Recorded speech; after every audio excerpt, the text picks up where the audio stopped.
Hello students, 12th மேக்ஸில் example 1.3 பார்க்க போகிறோம். ஒரு மேட்ரிக்ஸ் கொடுத்துருவாங்க, அதனுடைய இன்வெர்ஸ் என்னன்னு கேட்குறாங்க, கண்டுபிடிக்கலாம். இன்வெர்ஸ் கண்டுபிடிக்க ஃபார்முலா நம்மளுக்கு தெரியும், 1/determinant A adjoint A, அதான் ஃபார்முலா. இப்போ கொடுத்துங்கிற மேட்ரிக்ஸை கேபிட்டல் ஏன்னு எழுதிக்கலாம். சரிங்களா? இதுக்கு டிட்டர்மினன்ட் A ஃபர்ஸ்ட் கண்டுபிடிக்கலாம், அப்புறம் adjoint A கண்டுபிடிக்கலாம். இப்போ determinant A equal to first 2 எழுதிக்கணும். இப்போ 2 இன்ட்டு ரோவிங் காலத்தை விட்டுருங்க, 3 இன்ட்டு 3 9, அப்புறம் 2 இன்ட்டு 1 -2 கிடைக்கும். நெக்ஸ்ட் செகண்டா -1 இருக்குது. நம்ம ரெண்டாவது நம்பர் எப்பயுமே என்ன எழுதுவோம், +1 எழுதுவோம். மைனஸ் அந்த ப்ளஸ் எழுதுவோம், ப்ளஸ் அந்த மைனஸ் எழுதுவோம்.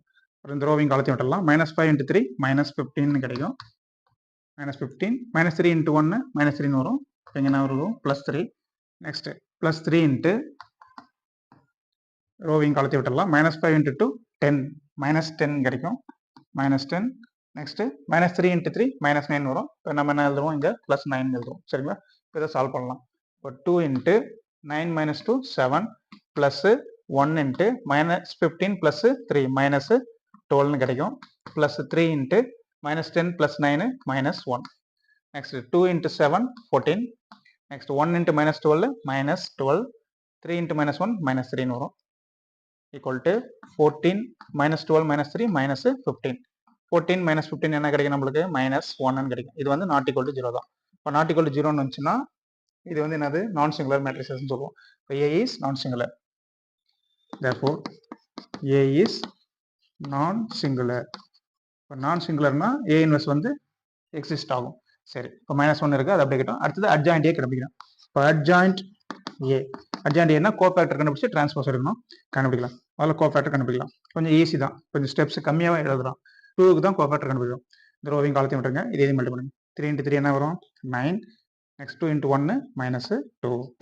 நெக்ஸ்ட் -1 இருக்குது, -1 கோஃபேக்டர் இதையும் விட்டுருங்க. ரெண்டாவது எலிமெண்ட் எப்பவுமே என்ன பண்ணணும், மைனஸ் எழுதிக்கணும். -5 இன்ட்டு 3 -15.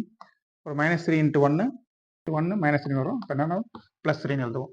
நெக்ஸ்ட் 3க்கு கண்டுபிடிக்கும். இந்த ரோவையும் காலத்தையும் விட்டுருங்க. -5 இன்ட்டு 2 என்ன வரும், -10. -3 இன்ட்டு 3 -9. இப்போ இங்கே +9 எழுதுவோம். செகண்ட் ரோக்கு வாங்க.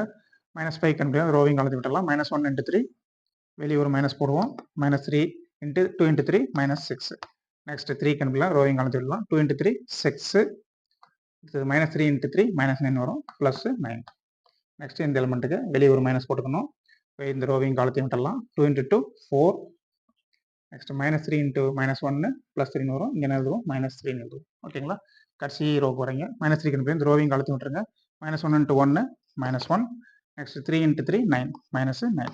நெக்ஸ்ட் இங்கே இந்த எலிமெண்ட்டுக்கு இந்த ரோவிங் காலத்தையும் விட்டுருங்க. வெளியே ஒரு மைனஸ் போட்டுக்கணும். 2 இன்ட்டு 1 2.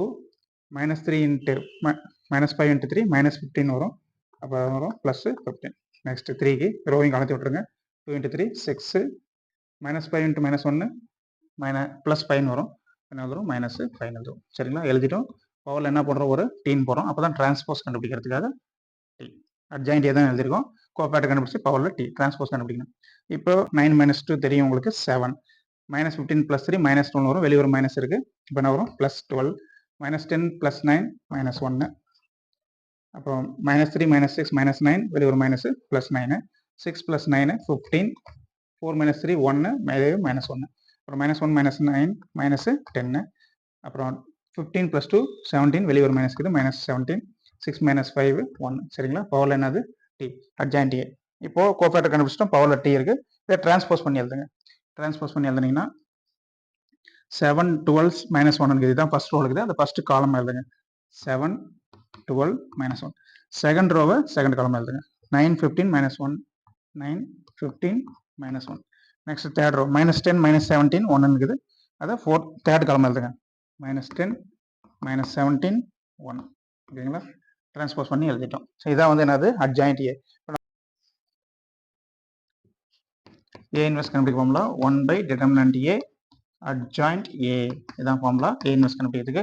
1/determinant A தெரியும். determinant A வேல்யூ என்னது, -1. அப்போ 1 / -1 எழுதிங்க. determinant A எழுதிட்டீங்க. இன்ட்டு அட்ஜாயிண்ட் A எழுதுறோம். சரிங்களா?